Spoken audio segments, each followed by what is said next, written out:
Hey, beautiful souls. Whether you're single or in a relationship, this intuitive love tarot reading is meant to find you.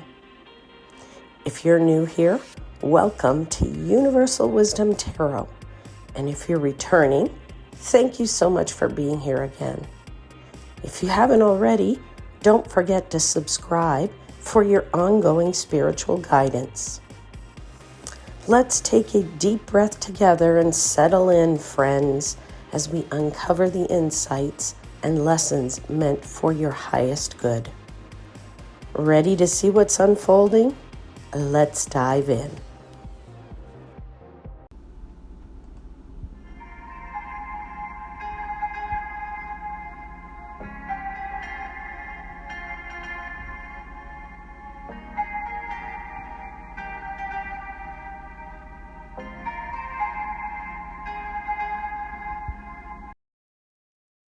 Hey there, Capricorn. This is your general intuitive love reading, and it's going to cover a period of about 4 weeks' time from when you see this video. I want to start by apologizing for my voice. I've come down with a terrible cold, but I did want to get your reading out, so please bear with me, and thank you for your patience. I have already asked for blessings for the reading, so we're going to dive in and see what the cards have to reveal.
Okay, Capricorn, your reading looks like there's some releasing of some mental pressure, okay? If you are feeling mental pressure because you're in a relationship, I'm feeling that for you right away. If you're single, you're feeling a lot of pressure to find somebody, and so you need to release that mental pressure as well, okay? So maybe some of you are sort of softening your relationship expectations, and that's going to allow progress. And then it allows the relationship or a relationship to come to you in sort of a more natural way, like things can unfold naturally. Now, when we release pressure, it allows joy to enter, okay? And you can achieve some progress. The messages my guides are giving me is you don't have to rush. What's meant for you is moving closer to you. So let it breathe. Just let it breathe.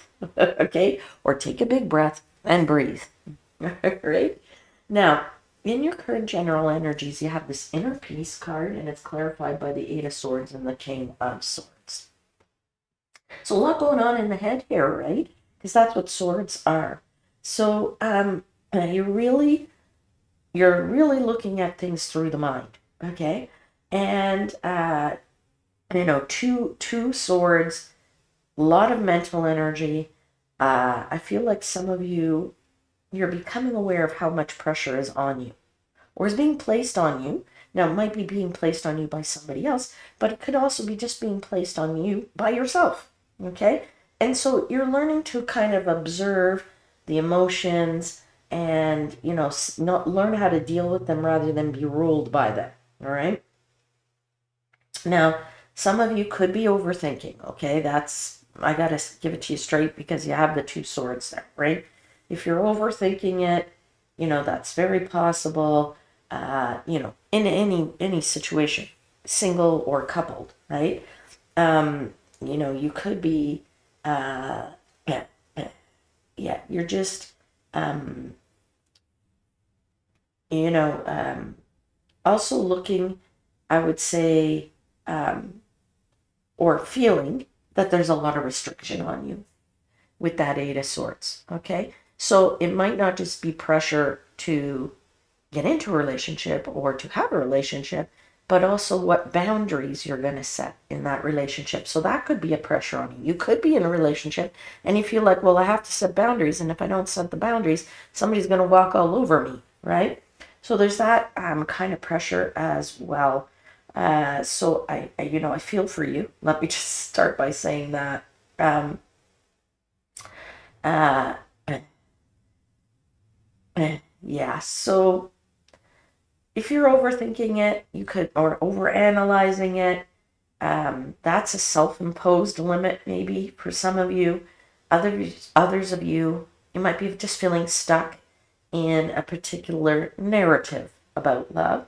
But the King of Swords says, step back, okay? Step back, try to bring some clarity here, try to use some discernment, use your logic, and have a little bit of emotional detachment, because we get into these pressure situations because our emotions take over. So you need to step back and use your head a little bit, okay? Apply some discernment to your situation. Now, next you have this flexibility. It's clarified by the Four of Wands and the Queen of Swords. So as this is the resistance position, right? That's an indication that the challenge for you, or the challenge you could be facing, is related to loosening your grip on how love should look. Okay? Doesn't have to look traditional, my friends. Okay? The Four of Wands does represent stability and commitment and emotional security, but it also represents tradition, right? Because there's people getting married there. So your relationship doesn't have to look like that. Your relationship can be anything you want it to be. So if you loosen that grip, things will go better for you, all right? Now, the Four of Wands, the Queen of Swords, we just talked about the Four of Wands. Queen of Swords is about truth, about boundaries, about firm expectations. And when you look at these two things together, they really show a need for balance. Okay? So you want certainty and you want structure, but I again have to give it to you straight. There is no certainty in anything in life, okay? And least of all in our love lives, right? So the key lies in how much control or responsibility you carry, either in a connection that you already have, or how much control you want to have over a new relationship, right? Probably best not to think about controlling something if you're not already in something. That's just a waste of energy. So the message I'm getting for you is peace arrives when you let the relationship breathe. And if you're single and looking for love, you might be feeling a little mentally guarded, okay, and cautious. Some past experience may have shaped sort of where you are today, right? Or maybe what you feel you might be stuck with. Okay, for somebody, I don't know who that's for, but I have to give the message when I get it. My guides are saying love doesn't need to be forced, right? And it doesn't have to be figured out an all in one shot. Doesn't have to be figured out tomorrow, right? Flexibility doesn't mean lowering your standards either. It just means allowing room for spontaneity and for joy. Now, it's interesting to see that your outcome cards is Gateway, clarified by Eight of Wands and the Knight of Pentacles, because it feels like the minute you become a little flexible, your outcome becomes steady, becomes promising. It's all about moving forward. The Eight of Wands is momentum, right? It's about communication, fast moving wands in, like a focused direction. So I feel like there's a lot of progress there once you realize how to deal with the flexibility issues, okay? And, the Knight of Pentacles says this movement is intentional, it's reliable, it's lasting, all right? So it's saying that the gateway opens when you allow things to move without micromanaging them. And then if you don't micromanage, communication flows freer and in a more trusted way. So I know this period might feel a little slow for some of you Capricorns out there, but it's about meaningful forward motion, and it's like the kind that leads somewhere solid, just realizing that you need to have a little bit of flexibility in your intentions and your desires. And that's where I'm going to leave your reading. And I do hope something resonates. Don't forget to like and subscribe if you haven't already. It really does help me out, and I truly appreciate it. I'll see you again very soon, my friends. Until then, please know I am, as always, wishing you divine light and love.